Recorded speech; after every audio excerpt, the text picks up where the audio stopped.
Good evening নমস্কার। সৌভিক দাস বলছিলাম। আজকে হচ্ছে শুভ বড়দিন, আর বড়দিনে নিয়ে এসেছি একটা দারুণ গল্প, যে গল্পটা আপনাদের যদি মন দিয়ে শোনেন লাইফ চেঞ্জ করে দেবে। সুতরাং মন দিয়ে শুনুন, এবং যদি ভালো লাগে অবশ্যই শেয়ার করবেন এবং লাইক করবেন।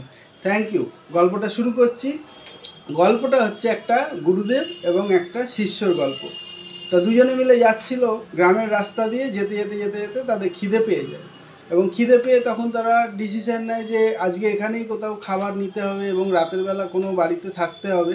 তো একটা বাড়ি থেকে খুব সুন্দর গানের আওয়াজ ভেসে আসছিল। তখন গুরুদেব বলল, তাহলে এর বাড়ি যাওয়া যাক। এবং গিয়ে দেখে যে একটা দারুণ লোক, সে প্রচণ্ড গান করছে এবং খুব আনন্দে আছে। তখন গুরুদেব বলল, আমরা এখানেই রাতের বেলা থাকতে এবং খেতে চাই। লোকটা তো বললো, এ তো আমার পরম সৌভাগ্য গুরুদেব, আসুন আপনারা আমার বাড়িতে থাকুন এবং খান, এতে আমার দারুণ আনন্দ হচ্ছে। তখন গল্প করতে করতে খাবার খেতে খেতে গুরুদেব জিজ্ঞাসা করলো যে, তুমি এত খুশি কেন? তখন লোকটা বললো যে, দেখুন আমার তো কোনো চিন্তা নেই, আমি বিয়ে টিয়ে করিনি, ঠিক আছে, আমার কোনো সংসার নেই, কোনো চাপ নেই। আমার গরু আছে একটা, সেই গরুর দুধ আমি বিক্রি করি, আমার যেটুকু লাগে আমি বাড়িতে রেখে দিই, বাকি যেটা হয় আমি গ্রামে গ্রামে বিক্রি করি, এতেই আমার চলে যায়। আমি ওই জন্য দারুণ খুশি। তখন খাওয়া দাওয়া কমপ্লিট। তারপরে গুরুদেব যখন রাত হয়েছে, তখন শিষ্য আর গুরুদেব দুজনে মিলে গরুটাকে একটা কিছু খাইয়ে দেয়, যাতে করে গরুটা আর কি মারা যায়, এবং ভোর রাতে গুরুদেবরা পালিয়ে যায়। এরপরে কেটে গেছে 2-3 বছর। তখন শিষ্য মাঝে মাঝেই বলে যে, একবার তো গেলে হতো গুরুদেব, এটা খুব বাজে কাজ হয়েছে। তখন 3-4 বছর পরে একদিন ওই গ্রামে ওই জায়গাতে ওরা এসে পৌঁছায়। তখন শিষ্য আর একবার বলে যে, গুরুদেব একবার চলুন, দেখা করি লোকটার সঙ্গে, ক্ষমা চেয়ে নিই।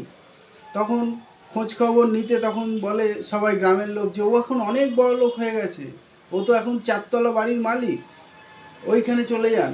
গিয়ে দেখে গুরুদেব, ওই লোকটা ছুটতে ছুটতে আসছে, বলছে, গুরুদেব প্রণাম গুরুদেব। তখন গুরুদেব বলছে, আরে আমাদের তো অনেক বড় পাপ করে ফেলেছি, আমাকে ক্ষমা করে দাও। তখন লোকটা বলছে যে, না না, ক্ষমা কি বলছেন গুরুদেব, আপনি আমার জীবনে অনেক বড় উপকার করেছেন। আমি আজকে সেই জন্য 10 বিঘা জমির মালিক, এবং আমার 4তলা বাড়ি, আমার 10টা ট্রাক্টর আছে, আমি আরও গরু কিনেছি, 10টা গরু আছে, আমি এখন জীবনে আরও খুশি।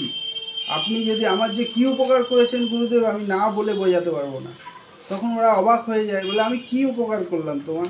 বললো, গুরুদেব ওই দিন যদি আপনি গরুটা না মেরে দিতেন, তাহলে আমি আজকে এত উন্নতি করতে পারতাম না।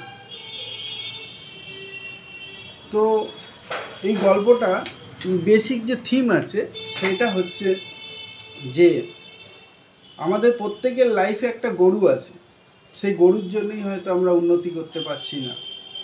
আমি বলতে চাইছি, কারোর হয়তো কোনো জায়গা থেকে কোনো ভাড়া আসে, সেইটা চলে যাচ্ছে, বা কারোর কোনো এক্সট্রা ইনকাম আছে, সেইখান থেকে চলে যাচ্ছে, সেই জন্য সে এক্সট্রা রিস্ক নিতে চাইছে না। ঠিক আছে, তো আমাদের চেষ্টা করতে হবে যে নতুন বছরে যে ব্যাড হ্যাবিটটা আছে, যা বা যেখান থেকে আমাদের কমফোর্ট জোনটা আছে, সেইটাকে আমাদেরকে ঠিক করতে হবে, তাহলে কিন্তু আমরা লাইফে উন্নতি করতে পারবো। তো আশা করি গল্পটা ভালো লেগেছে এবং আপনারা সবাই বুঝতে পেরেছেন। তো আরও এই গল্পটা যাতে সবাই শুনতে পায়, সেই জন্য আপনি একটু শেয়ার করে দেবেন এবং লাইক করে দেবেন এবং আমাকে ফলো করবেন। তাহলে কি হবে, আরও সুন্দর সুন্দর গল্পগুলো আমি আপনাদের সঙ্গে শেয়ার করে নেব। থ্যাংক ইউ, ভালো থাকবেন, দারুণভাবে আজকের দিনটা কাটুক। নমস্কার।